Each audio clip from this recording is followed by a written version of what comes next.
Hey everybody, Ruxabox90 here with another Commander spoiler. So the Commander sets that are going to be coming out this winter, we already have two of the Commanders, Jalava and Prithis, whatever the guy's name is, the guy who makes kobolds. But now we have my personal favorite because it's Bant color, which is my Rafik deck. And oh my god, is he crazy. Let's take a look. So we start out with his name, Derevi Empyrial Tactician. Empyrial, we've seen this name before in Empyrial Archangel, and not many other places, so that's kind of really neat that it fits into that theme that connects between banned cards. Empyrial Tactician, one of each color banned, so only 3 mana cost, but it allows you to play banned color. Whoa. It's pretty awesome. This art is absolutely stunning. I love how he's like dodging these missile things that are flying by. Very, very cool. Then he's a legendary bird wizard, which is important because you could run a wizard variant. Bird tribal is not really a thing in EDH most of the time, but you could run a wizard variant with him, and wizards can be pretty good in EDH. He's a mythic, obviously. His first ability is flying. Yep, he has evasion. And that's really good for Voltron Commander, which I don't think he really is, but it's nice to have evasion on your commander. You also can block other Voltron Commanders that have evasion. So whenever a Derevi Imperial Tactician enters the battlefield, or a creature you control deals combat damage to a player. So two very important effects. One is whenever he enters the battlefield, which is an ETB effect, which can be abused.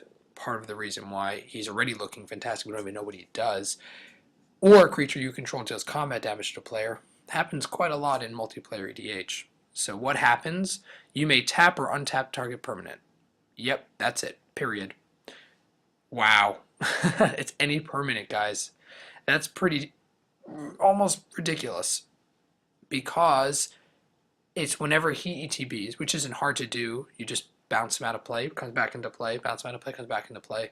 Not very hard to do. But the most important thing is whenever a creature does combat damage, actually, that's not the most important thing. The most important thing is his final ability, but it's really nice that anytime you deal damage, you tap down stuff. So you can tap down other players' stuff at a multiplayer board. You attack, you get through to one player. Remember, he is flying.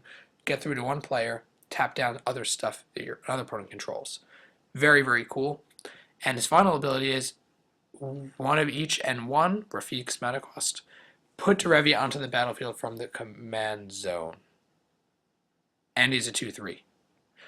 Wow. Okay, so this is really cool. It's in the vein of the other commanders we've seen so far who are kind of really messing around with the commander rules. The other ones were do extra stuff when they're played from the command zone for their penalty cost. He is able to avoid the penalty cost. Once he dies once, it would normally cost 2 colorless and 1 of each to play, but you can pay 4 excuse me, at any time to put him on the battlefield from the command zone. Wow. So really all you need is a sack outlet, him, and a bunch of mana open, and you can tap down, lock down a bunch of permanents. I'm sure there's going to be ways to abuse and combo him off, but I am a huge fan of what we're seeing so far. Wow, I'm considering because my deck is a very heavy ETB build, I'm considering switching Rafik out for him, possibly, or at least having him as an alternate.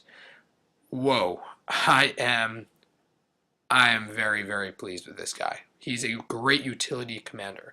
Not as much a Voltron, I'm realizing, but fantastic, fantastic commander. Wow. Sorry guys, I'm in Bant heaven here. Alright, so let me know your thoughts about the new Commander card, and hopefully now that they'll be coming out soon, we'll be seeing more spoilers from Commander, so stay tuned. I'll be keeping you guys up to date with those, so don't forget to subscribe up top for those and more Magic the Gathering videos. And as always, Roxabox90 signing out. I'll see you guys next time.